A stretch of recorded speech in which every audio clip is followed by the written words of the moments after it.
శ్రీ గురుభ్యో నమ. గురు బ్రహ్మ గురు విష్ణు గురుదేవ మహేశ్వర గురు సాక్షాత్ పరబ్రహ్మ తస్మై శ్రీ గురవే నమ. సదాశివ సమారంభం వ్యాసశంకర మధ్యమాం అస్మదాచార్య పర్యంతం వందే గురు పరాం. అపార కరుణాసింధు జ్ఞానం శాంతరూపం శ్రీ చంద్రశేఖర గురు ప్రణమాముదాము. శ్రీ గురుభ్యో నమ. గణాధిపతే నమ. ఈరోజు ఎందరో మహానుభావుల శీర్షికలో కుమారి అంటే ఆవిడ స్వర్గస్థురాలయ్యారు. కుమారి శ్రీరంగం గోపాలరత్న గారి గురించి కొంచెం చెప్పి తర్వాత ఆవిడ పాడిన ఆ రోజుల్లో ఆల్ ఇండియా రేడియోలో వచ్చిన పాట ఒకటి కస్తూరి రంగయ్య కొద్దిగా పాడి తర్వాత కొంచెం నాకు వచ్చిన విధంగా అంటే ఎప్పుడు ప్రాక్టీస్ చేయలేదు వాటిని ఎప్పుడు కూడా అది వాయిద్దామని చెప్పి ప్రయత్నం చేద్దామని చెప్పి అనుకుంటున్నాను. నా ఉద్దేశం ఏమిటంటే ఇలాంటి చక్కటి పాటలన్నీ కూడా విని కొంతమంది ఇంట్రెస్ట్ వాళ్ళు చక్కగా చెప్పేవాళ్ళు చేత చెప్పించుకుని ప్రాక్టీస్ చేస్తే మన సాంప్రదాయాలు నిలబెట్టిన వాళ్ళం అవుతామని చెప్పి నా ఉద్దేశం. అంతకుమించి వేరేగా ఇంకోటి ఏం కాదు. ఇప్పుడు శ్రీరంగం గోపాలరత్న గురించి చెప్దాం. ఆవిడ శ్రీరంగం గోపాలరత్న గారు భారతీయ గాయని. శ్రీరంగం గోపాలరత్న గారు 1939 నుంచి 1993 దాకా జననకాలం మొత్తం ఆకాశవాణిలో శాస్త్రీయ లలిత సంగీత గాయకురాలు, అన్నమయ్య పదాలు, క్షేత్రీయ పదాలు, మీరాభజన గీతాలు మొదలైనవి ఈ ఆలపించిన పాటల్లో ప్రాచుర్యం పొందినవి. 1992లో ఈమెకు భారత ప్రభుత్వం నుండి పద్మశ్రీ పురస్కారం లభించింది. జననం 1939 పుష్పగిరి, విజయనగరం జిల్లా. మరణం 1993 మార్చి 16. వృత్తి గాయని. తల్లిదండ్రులు వరదాచార్యులు తండ్రి గారు, సుభద్రమ్మ గారు తల్లి గారు. పురస్కారాల పద్మశ్రీ. 1939 సంవత్సరంలో విజయనగరం జిల్లా పుష్పగిరిలో వరదాచార్యులు సుభద్రమ్మ దంపతులకు జన్మించారు. తల్లికి మేనమామైన అప్పకొండమాచార్యులు రాసిన 2 హరికథల్ని పాలకొల్లు సభలో 9 ఏళ్ల వయసులో గానం చేయడమే వీరి తొలి ప్రదర్శన. కవిరాయని జోగారావు గారు వీరి ప్రధాన సంగీత గురు. ద్వార వెంకటేశ్వర నాయుడు, శ్రీపాద పినాకపాణి వద్ద కూడా సంగీతాన్ని అభ్యసించారు. తొలిసారిగా విజయవాడ ఆకాశవాణిలో 1957 సంవత్సరం నిలయ విద్వాంసురాలుగా చేరారు. అప్పటి నుండి 2 దశాబ్దాల పాటు శాస్త్రీయ లలిత సంగీత బాణీలతో శ్రోతలకు విందు చేశారు. ఎందరో ప్రముఖ సంగీత సాహిత్య ప్రముఖులతో కలిసి ఆమె ఎన్నో కార్యక్రమాలను సమర్పించారు. అన్నమయ్య పదాలు, క్షేత్రీయ పదాలు, మీరాభజన గీతాలు ఆమె కంఠం నుంచి జాలువాట, మధుర రస పారిజాతాలు, భామాకలాపం, యక్షగానం, నౌకాతీర్థం ఆమె ప్రతిభకు గీటురాళ్ళు. ఈమెకు అత్యంత కీర్తిని తెచ్చింది సంగీత ప్రధానమైన రేడియో నాటకం మీరాబాయి. శ్రీ వెంకటేశ్వర వైభవ చిత్రంలో ఒక పిలుపులో పిలిచితే పలుకుతావట పాట ఆంధ్రదేశం అంతా వ్యాపించింది. బికారి రాముడు చిత్రంలో ఆమె పాడిన నిదురమ్మ గీతం బహుళ ప్రాచుర్యం పొందింది. 1949 తిరుపతి దేవస్థానం ఆస్థాన విద్వాంసులుగా సేవలు అందించారు.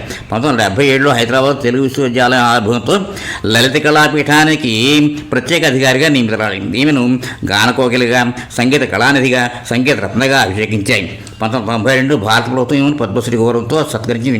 ఈ గాన కళా తపస్సుని 1993 మార్చి 16న పరమపదించారు. ఇప్పుడు ఒక చిన్న నా అనుభవం చెప్తాను. అదేమిటంటే ఆ మహా గాయకురాలు తెలుసును నాకు. అంటే నేను డిపార్ట్మెంట్లో చేరిన తర్వాత డిప్లొమా అప్పటికి సర్టిఫికేట్ రాశాను మ్యూజిక్లో, కర్ణాటిక్ వయలిన్. అయితే డిప్లొమా చేద్దామని చెప్పేసి అనుకుని ఇప్పుడు ఎగ్జామ్ పెడితే అప్పుడు మ్యూజిక్ కాలేజ్ సికింద్రాబాద్ సెంటర్ ఇచ్చారు నాకు. అప్పుడు దాంట్లో మరల సూర్యనారాయణమూర్తి గారు ఏమో జడ్జి. సరే నేను శంకరాభరణం అట్టాలను అంటే బ్రహ్మాండంగా వాయించాను. ఈలోగా ఎందుకు ఆవిడ నన్ను పిలిచి నువ్వు ఆ మధురానగర్లో పాట పాడు అంది. నాకు పాటలు నేరనండి. మరి అలాగయ్యా పాట పాడుతూ నేర్చుకోవాలి, మైండ్ కూడా వాయించాలి కదా, మరి 2 కావాలి కదా మరి నీకు, లేకపోతే నువ్వు అనుకున్నది పలుకుతున్నట్టు తెలియాలి అని నిజంగానే మంచిగా చెప్పారు ఆవిడ. కానీ నాకు లోపల అహంభావం అంతా ఉంది కాబట్టి అప్పుడు నేను తెలుసుకుని గ్రహించలేకపోయాను. వెంటనే వచ్చే హాల్లోకి వచ్చి ఆయన వరదసూర్యగారు తడితే ఒక్క కీర్తన వాయించరా, చాలా బాగుంది, పాస్ చేస్తాను రా నేనంటే, సార్ గురువు నమస్కారం, దండాలు 2 చేతులు దండం పెట్టేసి నాకేం రాదు గురువుగారు నమస్కారం అని చెప్పేసి వచ్చేసాను. అంచేత మరి ఇంకేమవుతాను మరి అంటే నాకుండి దాంతో మరి నేర్చుకున్నాను కాకుండా దాంతో ఫెయిల్ అయ్యాను. తర్వాత మళ్ళీ వదిలిపెట్టలేదు నేను. మళ్ళీ నెక్స్ట్ ఇయర్ ఆ తర్వాత సంవత్సరం ఎప్పుడు కానీ మళ్ళీ కట్టాను. అప్పుడేమో హైదరాబాద్ సెంటర్ ఇచ్చారు. అప్పుడు ద్వారం భవనారావు గారు వస్తే ఆయనకి నేను ఎక్కడ నేర్చుకున్నా ఏమీ చెప్పకుండా ముందర ఆయన ప్రశ్న అన్నిటికీ చెప్పాను. అన్నీ చేశారు. బ్యాగ రాగంలో కూడా 4 బతుకం ఆయన స్వరకల్పన చేయమని అన్నీ చేశారు. చాలా బాగుంది. అప్పుడు ఆయన తర్వాత అన్నారు మాట నేను మా నాన్నగారు విజయనగరంలో నేర్చుకున్నట్టు ముందు చెప్పావు కదా అంటే నవ్వాను, ఊరుకున్నాను అంతే. పరీక్ష పాస్ అయ్యాను. ఆ డిప్లొమా పాస్ అయ్యడం అయిపోయింది. అంత అది అక్కడ ఆవిడతో అన్నమాట సంబంధం. కానీ ఆవిడ దగ్గర నేర్చుకుంటున్నప్పుడు నాకు యాదయ్య అని ఒక అతను ఉండేవాడు మా దగ్గర అంతా విజయనగరంలో అటు విజయనగర కాలనీలో వయసులో వస్తూ ఉండేవాడు. ఆవిడ ప్రథమ మంచి శిష్యుడు అనమాట. తర్వాత మ్యూజికల్ చేరినట్టు లెక్చరర్ అది చేస్తూ నాకు గుర్తులేదు తర్వాత. అయితే ఆయనకి ఒక తంబుర ప్రజెంటేషన్ ఆవిడ. అప్పుడు మా గురువుగారు ఇచ్చారేంటంటూ ఎంతో మాకు తీసుకెళ్ళి చూపించేవాడు పాపం. అంటే ఆవిడ అంత గొప్ప ఇది.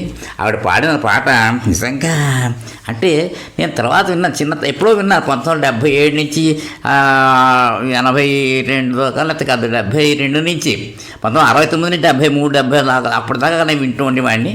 ఒకసారి ఇప్పుడు నా ఈసారి బజార్లో ఎక్కడో పాట పాడితే విన్నాను కూడా ఆవిడకి పాట, కచేరీలు విన్నాను అదేనమాట.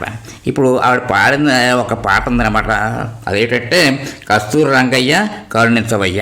అది సామరాగంలో ఆచారంలో ఉంది. నేను మామూలుగా కొంచెం వినిపించి హమ్ చేస్తాను మామూలుగా, తర్వాత వైల్ మీద వాయిస్తాను నాకు వచ్చినట్టుగానే వినండి. తప్పులుంటే క్షమించండి, విని ఆనందించండి. ఒకవేళ మీకు నచ్చినట్టయితే షేర్ చేసేయండి వాద్యాల సత్సంగ ఛానల్కి. పల్లవి. కస్తూరి రంగయ్య కరుణించవయ్య, కస్తూరి రంగయ్య కరుణించవయ్య, సుస్థిరముగా నిన్నే నమ్మితినయ్య, కస్తూరి రంగయ్య కరుణించవయ్య, విస్తుల వైభవ హసివరద పరవస్తువను నిన్ను ప్రస్తుతించేదనయ్య, కస్తూరి రంగయ్య కరుణించవయ్య. ఇంకో చరణం. ఘోర సంసార మహాటవ మేరీతి ఒప్పున దాటెదను, సరసాక్షం ఏ నేరమన్నక నన్నే రీతిగా చేదు నిరజ నిజగాత్ర, కస్తూరి రంగయ్య. ఇంకో చరణం.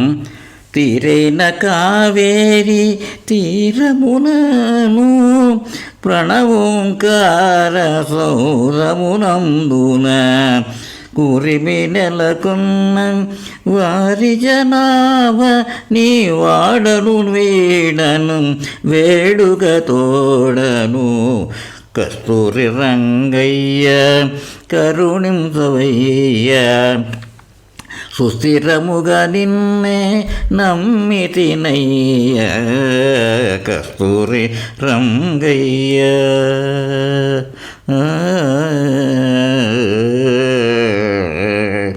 ఇక్కడ ఒక చిత్రం ఏమిటంటే ఇవి సాహిత్యం కూడా దొరకటం లేదు మనకి. ఆవిడ ఎక్కడ రచింది కస్తూరి రంగయ్య గారు రాశారని చెప్పి అన్నారు. అది ఎవరో ఇతమిద్దంగా వెంకటాద్రి అని ఎవరో చెప్పారు. ఇందులో నాకేమీ తెలియదు అంటే ఎవరు రాశారు రాదా పాపం, అంత నిగూఢం అయిపోయింది. దాన్ని పబ్లిసిటీ కాలేదు, అసలు ఆ రచనే దొరకలేదు నాకు అక్కడికి. ఆ పాట విని నేను ఏదో కొంతవరకు వచ్చిన తప్పు ఏదైనా ఉంటే సర్దిద్దుకోండి, ఎక్కడైనా ఉంటే బాగా విని, లేకపోతే ఇదే సాహిత్యం ఇంత అన్నమాట. వచ్చినంతవరకు చేశాను. స్వస్తి.